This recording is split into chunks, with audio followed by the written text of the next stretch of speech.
मंसूर अली ख़ान को, वो इसलिए नहीं कि वो जो है के रहमान ख़ान साहब के फर्जंद हैं, बल्कि उन्होंने पार्टी के लिए जो काम किया है उसको रिकग्नाइज़ करते हुए उसका सिला जो है उनको मिला है। लेकिन खून में जो है उनके सियासत है ही है। मैं अदीब साहब से कुछ चीज़ें बताना चाहता हूँ कि ये बेंगलोर सेंट्रल जो है 2009 के पहले यहाँ पे बेंगलोर नॉर्थ हुआ करता था, जिससे जाफ़र शरीफ साहब इलेक्शन लड़ा करते थे। और मैं ख़ुद भी 1996 में जाफ़र शरीफ साहब को जब टिकट नहीं दिया तो मुझे टिकट दिया था, मैंने भी इलेक्शन लड़ा। 2009 के बाद ये जो है बेंगलोर सेंट्रल बन गया है। बेंगलोर सेंट्रल एक ऐसे पार्लियामेंट्री हल्का है, यहाँ जो है इस वक्त 24 लाख वोटर्स हैं, जिसमें एक मिनी इंडिया है। यहाँ पे हर कम्युनिटी के लोग हैं, हर ज़बान बोलने वाले लोग यहाँ पे रहते हैं। यहाँ यूपी के लोग हैं, बिहार के हैं, उड़ीसा के हैं और कर्नाटका के तो है ही हैं, केरला के हैं, तमिलनाडु के हैं, तमिल बोलने वाले हैं, तेलुगु बोलने वाले हैं, मलयालम बोलने वाले हैं, कई ज़बानें बोलने वाले लोग यहाँ पे बसते हैं। बहुत बड़ा इलाका है। 95% जो है अर्बन एरिया है ये। यहाँ पे तकरीबन 2100 बूथ हैं, बूथ एजेंट्स जिसको हम बिठाते हैं, और हमारे वोटर्स जो है तकरीबन 4.5 लाख मुस्लिम वोट यहाँ पे हैं। मोअज़्ज़िज़ हाज़रीन, मशकूर भी हूँ आपका। मेरी दिली ख्वाहिश थी कि रहमान भाई के बहुत लायक बेटे को ये मौका मिला है कि इस तारीख़ी इलेक्शन में वो हिस्सा लें। मेरी तबीयत ख़राब थी, लेकिन हम उस खुशनसीब लोगों में हैं जिसने रहमान भाई की क़यादत में और सरपरस्ती में पार्लियामेंट में हिस्सा लिया। वो पार्लियामेंट थी जहाँ बोला जाता था, जहाँ ख़यालात पैदा किए जाते थे। वो एक किस्सा और कहानी हो गया। खुशनसीब हूँ कि आज की पार्लियामेंट में नहीं हूँ। वहाँ का प्रिसाइडिंग ऑफिसर बोलता है, मेंबर ऑफ पार्लियामेंट को बोलने की इजाज़त नहीं है। रहमान भाई जब प्रिसाइड करते थे तो ये सुनते थे, हम बोलते थे, हमने वहीं सीखा। बहरकैफ मैं इसलिए बेचैन हूँ कि मुझे ये लगता है कि सन 52 में एक इलेक्शन हुआ था, उसमें उस वक्त के आरएसएस और हिंदू महासभा और सावरकर के चाहने वालों ने यह फैसला किया था कि मुसलमानों ने मुस्लिम मुल्क बना लिया, हम हिंदू राष्ट्र बनाएंगे। उस वक्त नेहरू और आज़ाद और सारी कांग्रेस की टीम निकल पड़ी और रेफरेंडम हुआ, और कसरत से यह तय हुआ कि यह मुल्क सेकुलर रहेगा, डेमोक्रेटिक रहेगा और आइन को मानेगा। हमारा रिश्ता इस आइन से जोड़ा गया। हमने खून को बांटा, जिना को ठुकराया, लियाकत अली ख़ान को ठुकराया, गांधी और नेहरू को कहा माना, मौलाना आज़ाद पे लब्बैक कहा।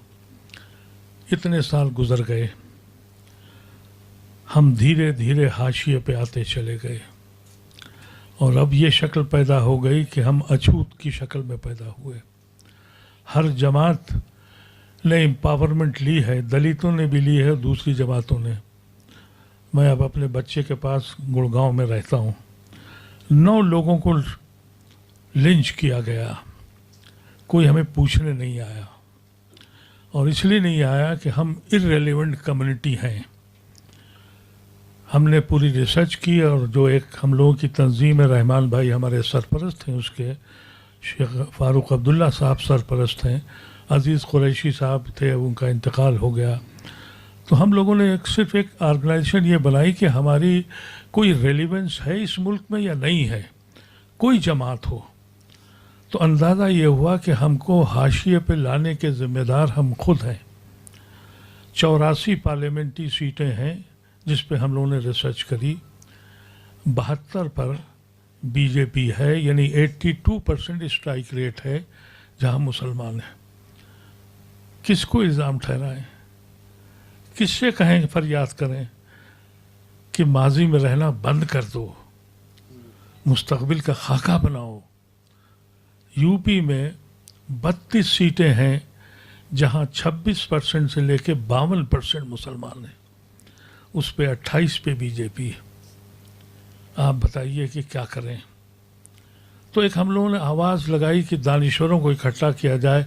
रहमान भाई की सरपरस्ती हमें हमेशा मिली।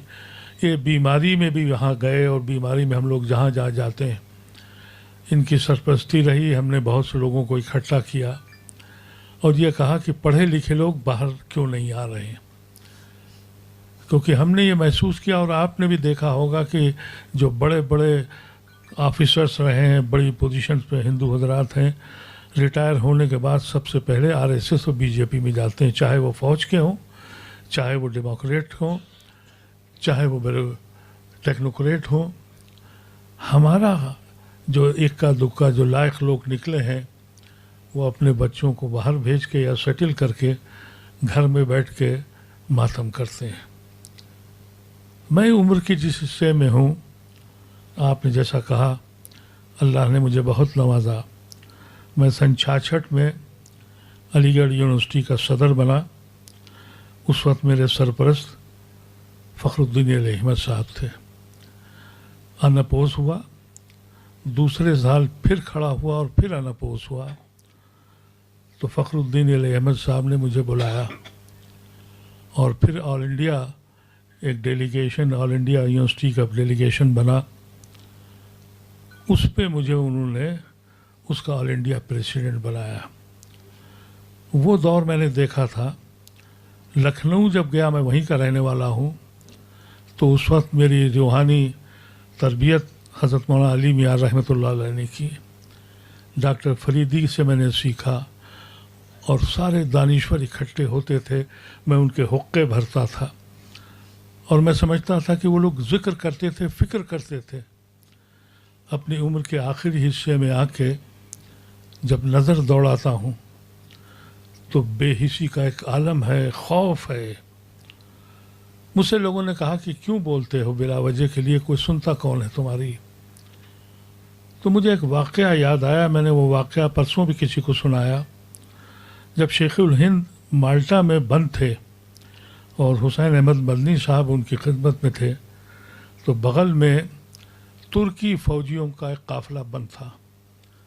रातों रात उनकी पिटाई होती थी और चीख पुकार करते थे, अल्लाह अकबर के नारे लगाते थे। तो हुसैन अहमद मदनी साहब ने लिखा कि मैंने कोशिश करके उन बच्चों के पास पहुंचा जो फ़ौजी थे कि अल्लाह के वास्ते चीख पुकार मत किया करो, ये बहुत बड़े बुज़ुर्ग हैं, रात को सो नहीं पाते होंगे। तो उन्होंने ये लिखा कि एक दिन वो बच्चे वहाँ खामोशी थी। सुबह जब वो तहज्जुद पे उठे, फजर पढ़ी, उसके बाद उन्होंने कहा कि भाई हुसैन, रात भर आवाज़ नहीं आई, क्या ये बच्चे भी डर गए? मैं पूरी रात सो नहीं पाया। तो इसने मैंने कहा कि मुझे इंस्पिरेशन मिलता है। मैं कहता हूँ मैं बोलूँगा। 3 मुकदमे मेरे ऊपर हैं, अभी तक अल्लाह का करम है इनमें जुर्रत नहीं हुई है पकड़ने की। 153A के मुकदमे लगाए, लेकिन मैंने ये फ़ैसला जब ये कर लिया कि चाहे तिहाड़ जेल में मरूं, डर के नहीं जाऊंगा। इसीलिए हम लोगों ने अभी यूपी का एक दौरा किया और मैंने अभी रहमान भाई को रिपोर्ट दी है। पिछले जो 8 सीटों पे इलेक्शन हुआ है, इंशाअल्लाह आप 6 सीटों पे जीतेंगे। और उसकी सिर्फ वजह यह है कि मुसलमान के दिमाग में ये बात आ गई है कि अब पैर खींचना बंद कर दें, अल्लाह के वास्ते हाथ पकड़ने का तरीक़ा सीखें। जब तक आप हाथ नहीं पकड़ेंगे ये सिलसिला ख़त्म नहीं होगा। मैं इसलिए मेरी एक कोशिश है और मेरे सारे साथियों की कोशिश है, ये मेरे हौसला है, ये स्ट्रेंथ है जो बैठे हैं। इसके बाद अजीज़ साहब चले गए, फ़ारूक भाई हैं, ये हैं, इसके बाद कोई दिखाई नहीं पड़ता। मैं नौजवानों से कहता हूँ कि तुम कुछ भी अमल कर लो। हज़रत मौलाना अली मियां साहब रहमतुल्लाह का एक कौल था, जब बाबरी मस्जिद का मूवमेंट चल रहा था, मेरे सामने ये अल्फाज उन्होंने कहे बाबरी मस्जिद वालों से कि कितने ही नमाज पढ़ लो, अगर सियासी बेदारी और सियासी बसीरत नहीं है, मस्जिद नहीं बचा पाओगे। तो हकीकत यही है कि न हमने बेदारी दिखाई, न बसीरत दिखाई, और नारे लगाते रहे। अभी भी एक बड़ी तादाद गैर मुस्लिमों की है जो हमसे ज़्यादा परेशान है कि ये मुल्क का कगार पे खड़ा है टूटने के। ये मुल्क वहाँ खड़ा है, वो फिक्रमंद है। मैं अपने हिंदू भाइयों से कहता हूँ, मैं तुम्हारी मदद के लिए खड़ा हूँ, तुमने तो हमारी मदद नहीं करी, लेकिन हम खड़े हैं तुम्हारे लिए। और हम आज हाशिए पे क्यों आए हैं, उसकी वजह सिर्फ यह है कि छोटे छोटे मसाइल पर, एक मिसाल के तौर पर आपको बताऊं कि मैं अमरोहा गया। दानिश अली एक बहुत कामयाब पार्लियामेंटेरियन हैं, उनको सज़ा इस बात की मिली, मायावती ने दी कि उन्होंने 370 पे वोट नहीं डाला। उन्होंने ट्रिपल तलाक पे मुखालफत करी, NRC पे मुखालफत करी, पार्टी से निकाल दिए गए। वहाँ 40% मुसलमान हैं। जब हमें पता लगा, हम सब लोग गए वहाँ, तो मेरे ही साथियों ने वहाँ कम से कम अलीगढ़ के 1000 से ज़्यादा लोग थे। हम लोगों का काफ़िला जा रहा था, उसमें गैर मुस्लिम प्रोफेसर त्रिपाठी थे, हमारे एक दोस्त दया सिंह साहब थे, कोई 1500 लोग जमात इस्लामी के लोग थे। तो उन्होंने बाहर ही रोक लिया हमको और कहा कि अदीब साहब, आप तो सीनियर हमारे अलीगढ़ के हैं, और हमारा एक वीडियो उन्होंने सुना था जिसमें मैंने अपील की थी, अपने घर लेके चले गए। और बहुत इससे ज़्यादा लोग वहाँ जमा हो गए और उन्होंने शिकायतें शुरू की। मैंने कहा कि जब अलीगढ़ के पढ़े लिखे लोग ये बातें कर रहे हैं तो तुम्हारे ऊपर तो अजाब आएगा ही। यूपी के बारे में मैं आपसे ज़्यादा बता सकता हूँ कि मुजफ्फरनगर एक सीट है, वहाँ सईदुज़्ज़मा साहब MP हुआ करते थे। वहाँ से हमारे सईद साहब जो कश्मीर के थे, जो होम मिनिस्टर बने थे, हाँ, मुफ्ती सईद, वो भी वहाँ से इलेक्शन लड़े थे। वहाँ 47% मुसलमान हैं। मुसलमानों ने कहा कि साहब ये हमसे मिलने नहीं आए, ये फलां घर में गए थे, यहाँ नहीं आए। वो सीट हमसे चली गई, वहाँ BJP का MP बन गया। यही शक्ल बिजनौर में हुई जहाँ 44% मुसलमान हैं।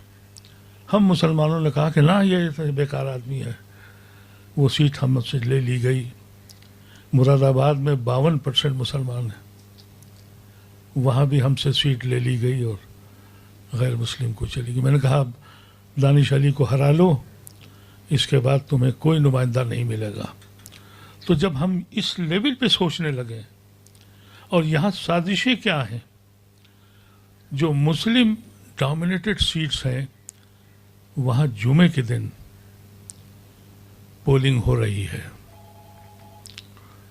मैं गुजारिश करता हूँ कि अपने इमामों से कहिए मस्जिदों के कि छोटे से छोटा खुतबा पढ़ें और छोटे से छोटी नमाज पढ़ें। और जुमे का दिन उन नालायकों को मालूम नहीं है, बड़ा मुबारक दिन है। फैसला करें कि उस दिन वोट डालने जाएंगे। अल्लाह तबारक व तआला में कुरान शरीफ में बोल बोल के कहता है कि जालिम के ख़िलाफ़ तुम क्यों नहीं बोले।